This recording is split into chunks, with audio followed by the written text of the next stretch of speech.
ẹ kọ́ tí arúgbó ẹni tí ẹ ń wò wá Àgbàlá Bàbá Suleiman Lawal Ẹgbẹ́jí Ògbómọ̀ṣọ́ náà ni a wà ní ọjọ́ ti tòní.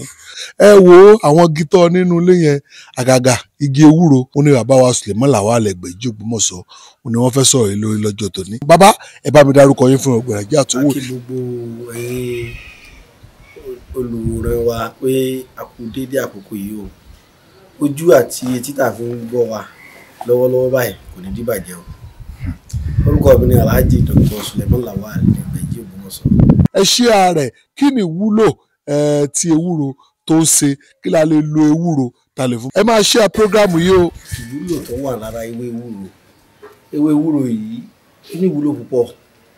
Ìgbàlódé lòyìnbó ṣẹ̀ṣẹ̀ kó oríṣiríṣi ọ̀làjú dé orí ẹ̀. Nígbà yí àwọn bàbá wa níjọ̀hún ewé ewúro oríṣiríṣi orúkọ ni wọ́n máa ń pè. Kódà wọn máa fi tilẹ̀ súre fún yàn lẹ̀ Yorùbá pé adùn nígbẹ̀yìn ewúro, bẹ́ẹ̀ lọ́lọ́run wọn sọ̀rọ̀ rẹ̀. Àmín. Pẹ̀yìn tẹ̀ ń gbọ́ wa náà adùn ní ọgbẹ̀yìn ọ̀rọ̀ wa o. Àmín. Tá a bá ti jẹ ewúro ó lè ní kòkòrò lẹ́nu mọ́sámọ́sá díẹ̀ tóyìnbó ń pè ní bitterness, lẹ́yìn náà yóò tún wá bẹ̀rẹ̀ sí ní dùn. Kódà orúkọ tóyìnbó pé ewúro yìí ní bitter leaf, ewé tó korò níwọ̀n. Èyí nílẹ̀ Yorùbá ewé yìí ní ìwúlò tó pọ̀, oríṣiríṣi ni ewé ewúro. Yorùbá gbàgbọ́ pé ewé ewúro pé oríṣiríṣi, bí oríṣi 3 ni ewé ewúro tó wà. Ṣùgbọ́n òyìnbó ní fámìlì kan náà ni wọ́n. Nígbà tá a lọ sínú ìmọ̀ tó lóyìnbó, òyìnbó ní ewé ní fámìlì pé ìran kan náà gbogbo wọn. Yorùbá mọ̀ pé ewé ewúro oko wà báyìí lóhun náà rí ṣùgbọ́n funfun. Ewé ewúro odò wà báyìí lórí ṣùgbọ́n ewé tiẹ̀ ó ní funfun lára, ó sì ṣe wùwọ̀wọ̀, ó ní lẹ́wúlẹ́wú lára ní ewé ewúro odò. Kódà egbò ewúro odò àti ewúro oko kì í korò tó egbò ewúro gidi tá a dúró tì. Ewúro gidi ni bákan náà nìtàn náà wọ́n rí egbò rẹ̀ náà lóró. Àmọ́ ewé ewúro gan ó kọ pàtó tí Yorùbá ń sọ nígbà yá bàbá wa ni ewé gbogbo ìṣe tóyìnbó pè ní antibiotics. Antibiotics ìlòyìnbó sọ, ìtumọ̀ rẹ̀ ní Yorùbá akẹ́yìnbó tó dé ká tó jẹ́ kí àwọn èèyàn mọ̀ pé kíní kan bẹ ti ń jẹ́ antibiotics làwọn bá wa ti sọ yìí pé gbogbo nìṣe ni ewé ewúro. Kóyìnbó tiẹ̀ tó súnmọ́ Yorùbá rárá làwọn bá ti jẹ́ ká mọ̀ pé gbogbo nìṣe ni. Ọ̀nà wo ní gbà á lò tó fi jẹ́ gbogbo nìṣe nígbà ayé bàbá wa níjọ. Mo fi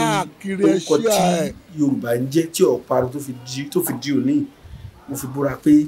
bàbá wa ti pè é ní ewé ewúro tí ń jẹ́ ewé ewúro tá ń lò tí ń rí bẹ́ẹ̀ náà la fẹ́ ṣàlàyé tá à níyàn kankan pò ń bẹ̀.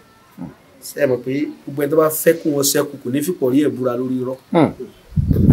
Nílẹ̀ Yorùbá gẹ́gẹ́ bí èdè ti ẹni tó bá jẹ́ ọmọ Yorùbá, ẹran Yorùbá kì í fìpọ̀ rí ẹ̀ búra bí gbàtẹ́ bá ní ẹjẹ́ àlọ́ àyálé. Nílẹ̀ Yorùbá ìgbàgbọ́ Yorùbá nìyẹn ló jẹ́ ká gbé ìgbà bá wọn. Ìgbà ìwáṣẹ̀ Adùn Àṣà Yorùbá TV ẹ̀hún náà lẹ ti máa rí. Ẹ máa share program yìí, òyìnbó tó dé ní Yorùbá ti ní iyọ̀. Ìwọ ẹ̀ tẹ́ wà lórí YouTube ẹ máa share, ẹ̀yẹ́ láti TikTok ẹ máa share. Ṣùgbọ́n ògbó tó yọ̀ ní Yorùbá ń pè. Adùn Àṣà Yorùbá TV wọ́n máa ń wà lódò, ó wà ní ọ̀pọ̀lọpọ̀ ilẹ̀ Áfíríkà. Nínú odò ní iyọ̀ ti wá. Tẹ́ bá ti wà kódà tẹ́ bá ti sè báyìí ó máa dì ní. Yorùbá fi ń sí ògbó tó yọ̀ ti jọ̀hún là ń fi ń ṣàgúnmu níjọ̀hún àná. Nígbà tó yìnbó dé tí wọ́n refine rẹ̀, wọ́n pe kíní kan ní refine kan ṣàtúnṣe lórí ẹ̀ kan kó jẹ́ kó fẹ́lẹ́. Ìyẹn ni ó wá di iyọ̀ tí gbogbo èèyàn ẹ lè lo tiẹ̀ tá ń lò nísìn, a lè lo ti jọ̀hún tó ń pè ní bó tó yọ. Àmọ́ tó bó tó yọ ọ̀dọ̀ àwọn eléwé ọmọ èèyàn ti lè rí iyọ̀ náà ni kò sí kankan. Ó kàn jẹ́ pé kò tíì sí kẹ́míkà òyìnbó kankan bẹ̀ ló fi ń pè ní òbó tó yọ. Tẹ́ ẹ bá mú ewé ọ̀nà méjì ni àwọn bàbá wọn ń gbà á ṣe níjọ̀hún àná. Mo fi Ọlọ́run alààyè tó dá owó àti egbò tó dé mi náà àtẹ̀yìn tẹ̀ ń gbọ́ gbogbo àti èèyàn bá mú tó bá gùn tó bá fi iyọ̀ sí níwọ̀n, àmọ́ èèyàn yóò fún omi láwà fi iyọ̀ sí ká tó lè lò ó. Tó bá ti iyọ̀ bá ti débẹ̀ níwọ̀n iyọ̀ níwọ̀n ti di antibiotic, gbogbo ìṣe oògùn ó ti di gbogbo ìṣe ni gbogbo yòówù tí bá ń ṣe èèyàn tí iyọ̀ bá ti kódà bóyá èèyàn ní kòkòrò kan tó ti pẹ́ lẹ́nu ara ó ti di skin cancer dáàrú ojútùú ẹ̀. Tẹ́ bá ti bẹ̀rẹ̀ sí ní apply rẹ̀ tẹ́ bá ti fi sí pẹ̀lú àṣẹ Ọlọ́run ó máa pa kòkòrò yẹn. Tó bá jẹ́ pé inú náà ní kòkòrò jẹjẹrẹ yẹn bá wà, ìwúlò ewúro strong antibiotic ní olóyìnbó tí Yorùbá ń pè ní gbogbo ìṣe tó lágbára. A lè máa mú síbí kan lẹ́ẹ̀kan lójúmọ́ torí antibiotics gbogbo ìṣe kì í ṣoògùn téèyàn máa ń lò púpọ̀ jù lójúmọ́, ó lágbára púpọ̀.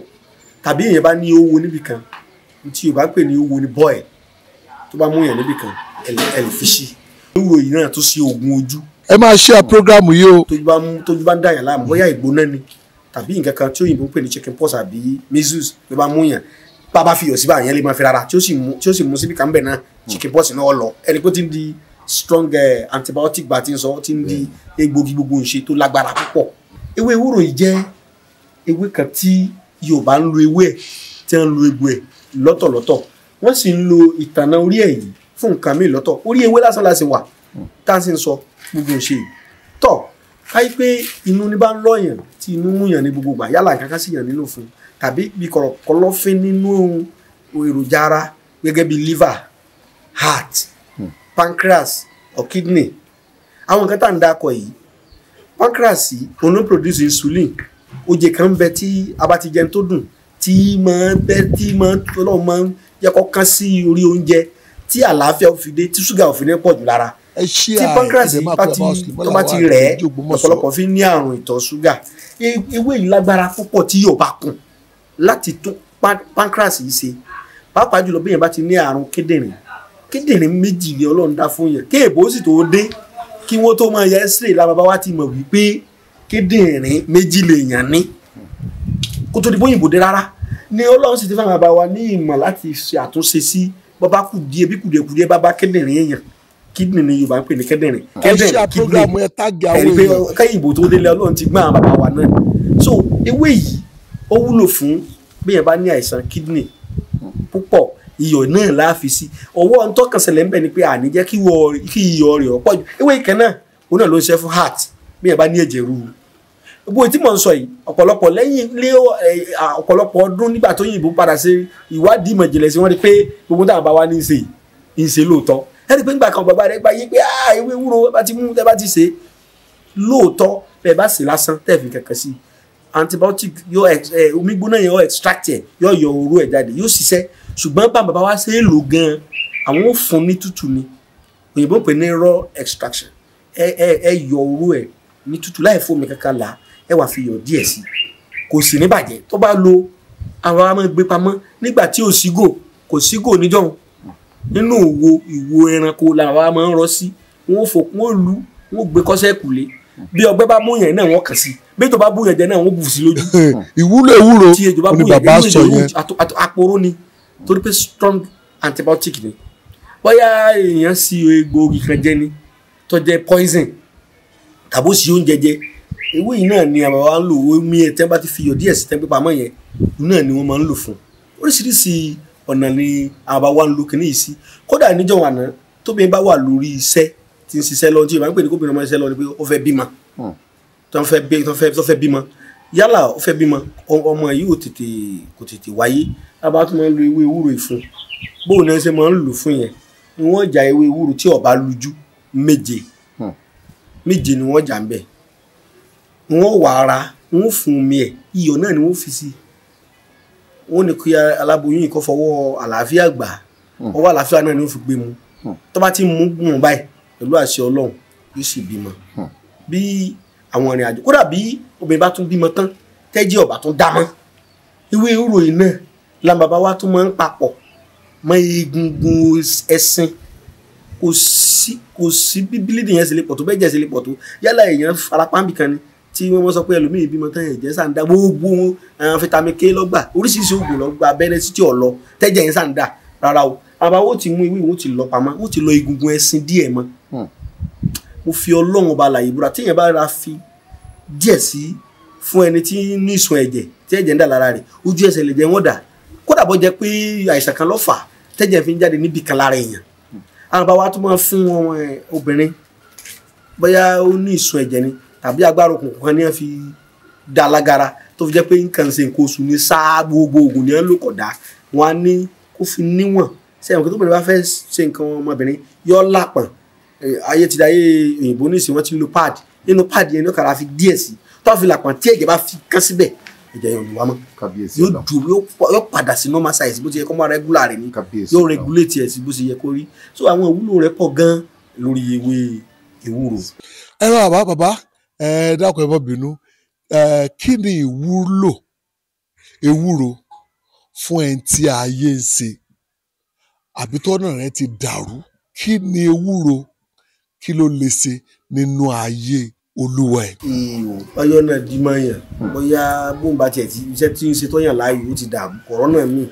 tó bá tún ronú ìrànlọ́wọ́ síbi kan wò tó ní sí láàánú tá a bá tún ewé ewúro yìí náà ṣùgbọ́n wọ́n fi epo ọ̀bọ̀ kún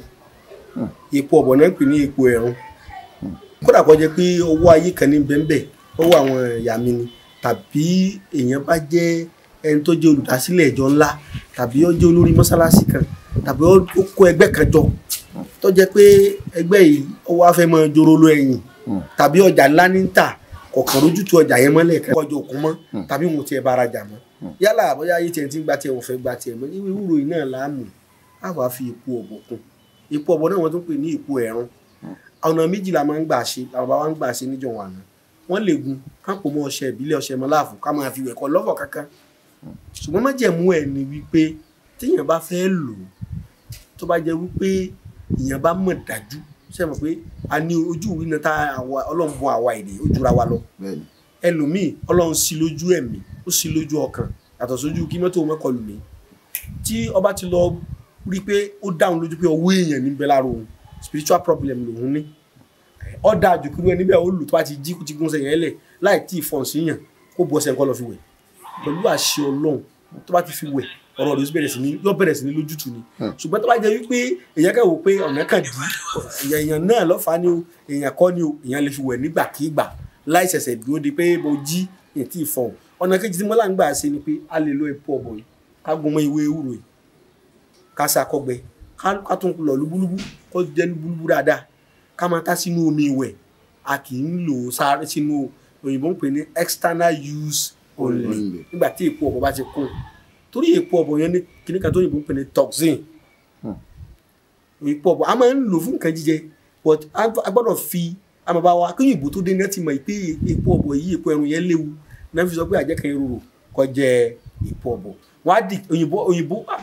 ọlọ́run tóbi lọ́ba òyìnbó ṣe fún bọ́lọ́run ṣe fún òyìnbó lọ́gbọ́n tó ọlọ́run bọ́n àbáwọn náà lẹ́bùn débi pé kóyìnbó tó dé náà ti ń detoxify ewé tàbí egbò tàbí èpo igi ọ̀nà wo ni Yorùbá ń gbà detoxify èpo igi tó bá rí pé èpo igi kan lóró wọn á ní ẹ kọ́kọ́ jó níná díẹ̀ ẹ wà fìbọn náà yóò dàbí pé yóò jóná kò ní jóná tán so èéfín tó ti jáde ń bẹ̀ kò ní lágbára mọ́ láti ṣèyàn léṣe rárá a máa ń lo epo ọ̀bọ̀ yẹn náà fún nǹkan lílò sára bí èèyàn bá róhun sùn tí wọ́n ti gbékí epo ọ̀bọ̀ yẹn èèyàn máa ń lò ṣùgbọ́n wọ́n kọ́ asúnná díẹ̀ wọ́n á lọ wọ́n á dà inú omi lásán títí ni wọ́n á dà sínú omi tí èèyàn bá mú láàrin ìṣẹ́jú márùn-ún yóò sùn lọ́mọdé bá wà ní tí ó sì ní pálá rárá ẹ̀rí pé kóyìnbó tó dé ọlọ́run ti bá wa lóye pé toxin nǹkan tí ń pè ní toxin ni nǹkan tí ó léwu fún ara tó lè ṣàkóbá fún ẹ̀yà ara kó tó kóyìnbó tó dé àwọn bàbá náà ti mọ̀ bẹ́ẹ̀ ṣùgbọ́n eléyìí tá à ń júwe nípa ewé ewúro yìí spiritual aspect ẹ̀ èèyàn kan gbé ìpò ọ̀bọ̀ láì sún náà rárá ẹ̀ kò mọ ìwé ewúro èèyàn sì kò wọ́sẹ̀ èèyàn lè kò wọ́sẹ̀ ìbò kéèyàn máa fi lè bí ọṣẹ oríṣiríṣi lóyìnbó bá aṣọṣẹ búlù oríṣiríṣi ọṣẹ ẹ̀gún mọ́ kẹ́ máa fi wẹ̀ ẹ gbàdúrà sí náà ẹ̀sìn pẹ̀lú ògbó ọlọ́run ọ̀nà òsì fún ẹ̀yìn ní máa ń wẹ̀ kó má ṣẹ̀ṣẹ̀ tọrọ owó káàkiri àbí kó máa kó tó jẹun sí tọ́jọ́ gbogbo tó bá gbé kalẹ̀ báyìí ayé ọmọ gbà sí i